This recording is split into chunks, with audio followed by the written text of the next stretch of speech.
Hello friends, welcome to VMR Logics SSC General Duty Constable Daily Vocabulary Day 21. As usual, our first question is on synonym. So, చూసిద్దాం ఏంటా question. Awful. Awful అంటే భీతి గొలిపేటువంటిది. తెలుగులో చెప్పుకుంటే భీతి గొలిపే. భీతి అంటే భయం అన్నమాట. భీతి గొలిపేది అంటే భయం పుట్టించే. భయం పుట్టించే. ఇవి తెలుగులో వర్డ్స్ అవుతాయి. మరి వీటిని ఇంగ్లీష్లో ఏమంటాము? ఇప్పుడు చూడండి, భీతి గొలిపించేది, భయం గొలిపించేది అంటే ఏంటి?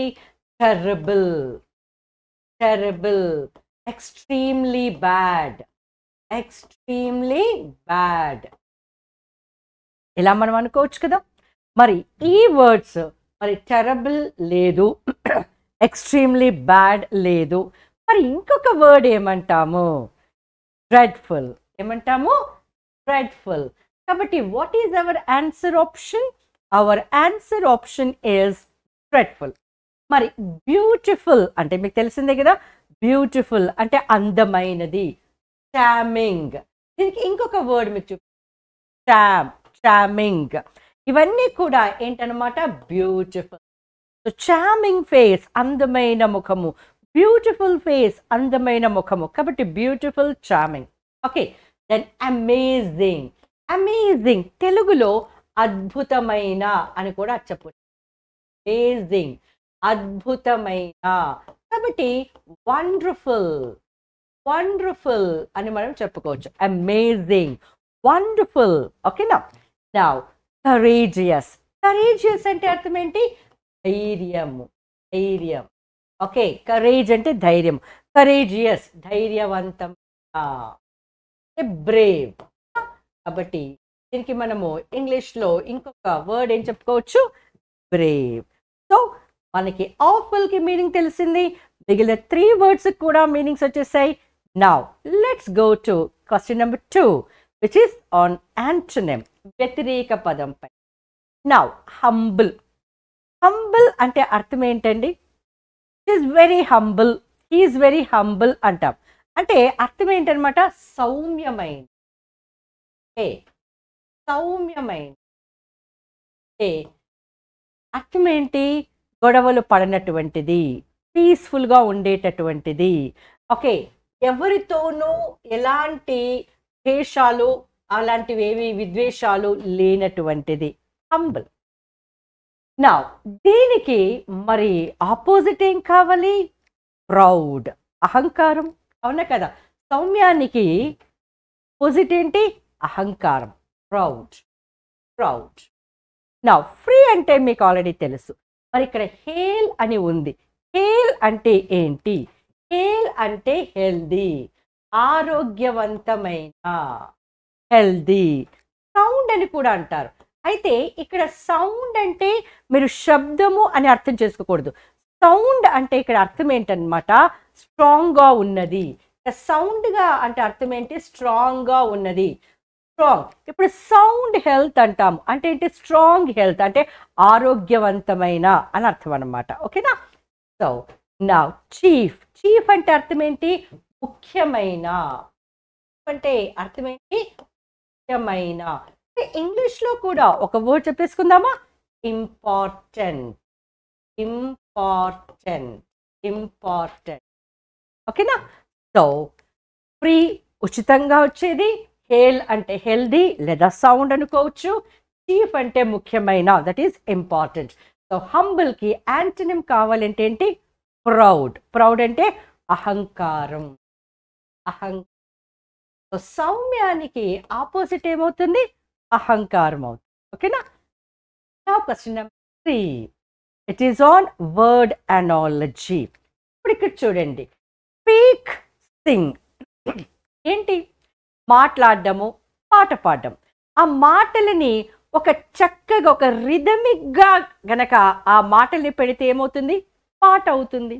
అవునా?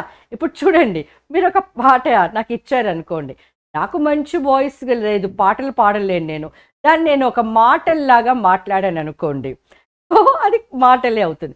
కానీ ఒక రిథమిక్గా, ఓకే, ఒక రిథమిక్గా దాన్ని గనక ఆ మాటలని గనక మాట్లాడగలిగితే అదే ఏమవుతుంది, పాట అవుతుంది. అలాగే నడక, ఆ నడక కూడా ఒక రిథమిక్గా గనక కాళ్ళని మూవ్ చేసామనుకోండి ఏమవుతుంది, dance.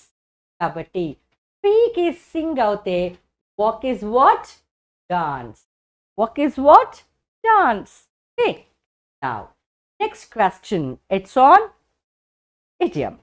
Break a leg, accident, good luck, crack in the leg bone, amputation.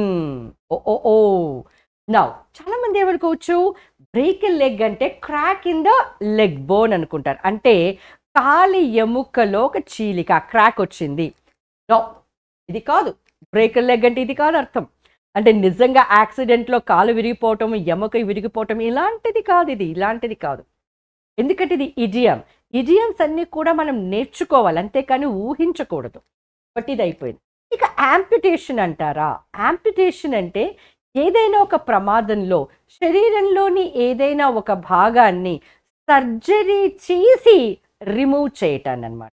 అంటే సర్జరీ చేసి తీసివేయబడటం. ఫర్ ఎగ్జాంపుల్, ఎవరైనా ఒక వ్యక్తికి యాక్సిడెంట్ అయింది, పాయిజన్ శరీరం అంతా పాకిపోతుంది. ఎలా, కాలు చాలా వరకు పాడైపోయింది. ఓకే, ఇప్పుడు ఆ కాలుని అలాగే ఉంచితే ఆ పాయిజన్ అంతా శరీరం మొత్తము పాకిపోయి అతని ప్రాణానికి ప్రమాదము అనిపించినప్పుడు ప్రాణాన్ని కాపాడడానికి ఆ కాలుని తీసివేస్తారు.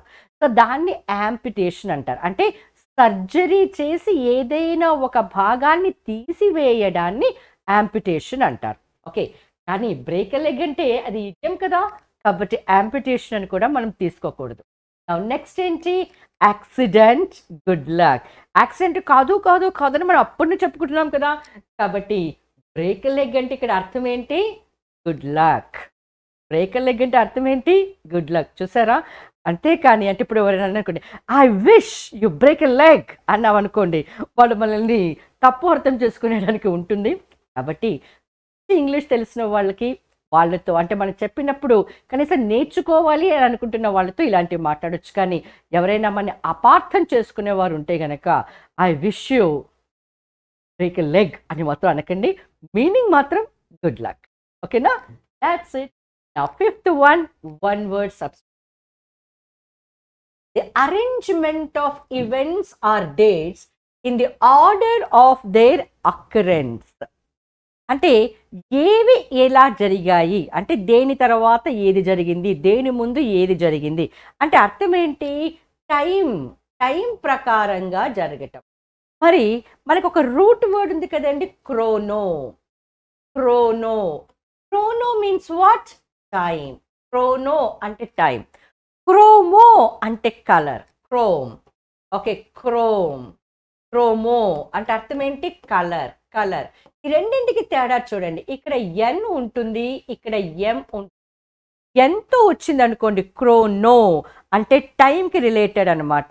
క్రోమో ఎంతో వచ్చింది, క్రోమో అంటే కలర్కి రిలేటెడ్. కాబట్టి ఇక్కడ మనకేం రావాలి, క్రోనాలజీ.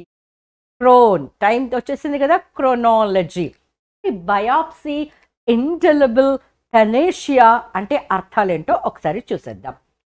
బయాప్సీ అంటే శరీరంలోని ఏదైనా ఒక భాగాన్ని పరీక్షకి పంపడం. ఫర్ ఎగ్జాంపుల్, ఒక వ్యక్తికి క్యాన్సర్ ఉందేమో అన్న అనుమానం వచ్చిందనుకోండి, అప్పుడు ఆ శరీరంలోని ఆ భాగాన్ని టెస్ట్కి పంపించడం, దాన్ని బయాప్సీ అంటారనమాట.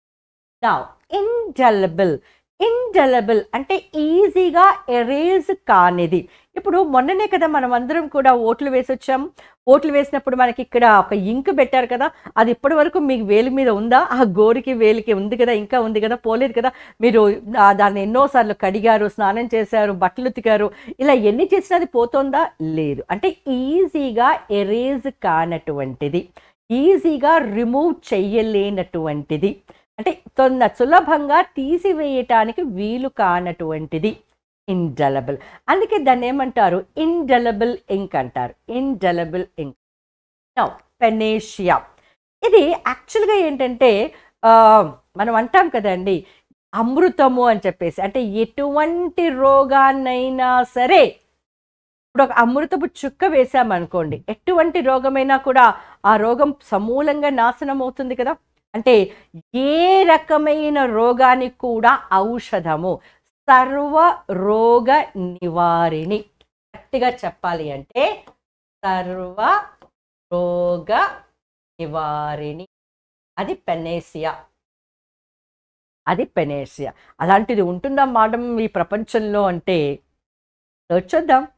కానీ ఇదొక వర్డ్ అనమాట. అంటే ఊహిస్తున్నటువంటి వర్డ్. పెనేషియా అనేది ఒకటి ఉంటుంది. సర్వ రోగాలనేది నివారిస్తుంది అని అర్థం. So here we complete day 21. మళ్ళీ డే 22లో కలుద్దాం. అప్పటి వరకు take care. Be with VMR logics for your success. Bye.